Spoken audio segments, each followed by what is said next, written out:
महात्मा ज्योतिराव फुले जी का शिक्षा के क्षेत्र में इतना बड़ा योगदान है कि एससी और बैकवर्ड में, खास तौर से एससी में और महिलाओं के लिए अगर शिक्षित करने का कार्य किया है, शुरुआत तो उन्हीं ने की है, वहीं से शुरुआत हुई है। सबसे पहले महात्मा ज्योतिराव फुले जी का एक बार का वाक्य हम बताते हैं कि उनको ये सब विवेक कैसे आया। उन्होंने ऐसा है कि थोड़े पढ़े लिखे थे, वो स्कूल चले गए किसी तरह से। शिक्षा से दूर हम लोगों को इसीलिए रखा गया था कि अगर हम लोग शिक्षित हो जाएंगे तो फिर हम लोग जान लेंगे कि मेरा किसमें हित है, किसमें अहित है, ये मेरे साथ सही कर रहे हैं, गलत कर रहे हैं। भगवान ने इस लायक नहीं बनाया मुझे, ठीक है, इन्होंने ही मुझे इसके लिए बना दिया है कि ये ज़बरदस्ती गुलामी कराते हैं, ज़बरदस्ती कार्य कराते हैं और हमको नीच समझते हैं।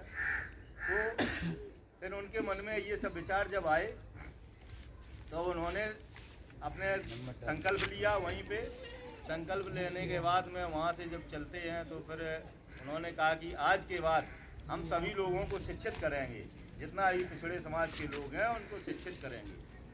तो उन्होंने शिक्षा देनी शुरू की। तो उनकी पत्नी थी, उन्होंने कहा तुम सबको पढ़ाते हो, अगर हम भी कुछ पढ़ लेंगे, हम भी जान जाएंगे तो तुम्हारे साथ में हम भी पढ़ाने लगेंगे लोगों को और हमें भी पढ़ाओ, हमें भी कुछ सिखाइए। तो सब लिखना वो सीख गए। तो फिर उन्होंने ये कहा कि ऐसा करिए, आप पुरुषों को पढ़ाइए और हम महिलाओं को या बेटियों को हम पढ़ाते हैं, शिक्षित करते हैं। तो इधर उनके खिलाफ तो मनवादी थे ही कि अरे ये तो अपने समाज में इनको शूद्र समाज के लोगों को और एससी समाज के लोगों को ये शिक्षित करने का कार्य कर रहे हैं, ये तो बहुत ही गलत कार्य कर रहे हैं। साथ में अब इससे बुरा काम तो इसकी पत्नी करने लगी है, समझे, इसकी पत्नी इतना बुरा काम करने लगी है कि ये लड़कियों को शिक्षा देने की बात कर रही है। तो इसके पहले का एक पॉइंट और बताते हैं कि जब उन्होंने बेटियों को पढ़ाने के लिए या महिलाओं को पढ़ाने के लिए, शिक्षित करने के लिए उन्होंने प्रयास किया, सुना तो उनके समाज से कोई तैयार हुआ कि दूसरे लोगों को अगर पढ़ाने में बेटियों को भेजेंगे तो दूसरे ऐसे जीने से तो अच्छा है कि मर जाऊं। तो महात्मा ज्योतिराव फुले जी इसी विचार के साथ में वहाँ से निकल लिए। उन्होंने कहा है कि ऐसा जीवन बेकार है कि कहीं भी अगर जाओ तो अपमान मिले, वैसे भी अपमान मिलता है सब जगह।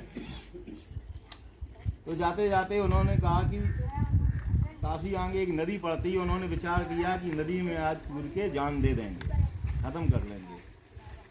तब तक वहाँ पहुँचते पहुँचते उनके मन में, जैसे ही वहाँ बैठे थे और उनके मन में एक विचार आया कि चलो हम थोड़े पढ़े लिख गए थे तो कम से कम हमें ये जानने की तो वो विवेक आया कि ये जो तिरस्कार हमें मिला है किस कारण से मिला है। हम तो यहाँ से नहीं उठने वाले हैं जब तक छुट्टी नहीं होगी।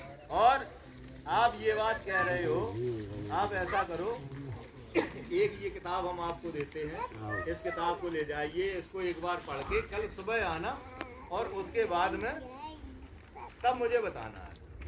तो वो किताब दीना माना जी की दी हुई, रात में उन्होंने मानवर साहब ने एक बार पढ़ी, 2 बार पढ़ी, 3-3, 4-4 बार, 5-5 बार उन्होंने किताब पढ़ने के बाद में सुबह जब आते हैं तो सबसे पहले वो ही सीधे प्रोटेस्ट करने लगते हैं, वही धरना करने लगते हैं, समझे, कि वो नहीं 14 अप्रैल मतलब बाबा साहब का संघर्ष इतना ज़्यादा है, उनके दिमाग में इतना असर पड़ा सब कुछ, तो उन्होंने उनका पूरा परिवर्तन हो गया और समाज के लिए वो निकल पड़े वहीं से। उस दिन फिर उन्होंने जब संघर्ष किया तो वहाँ छुट्टी, वहीं की शुरुआत हुई 14 अप्रैल।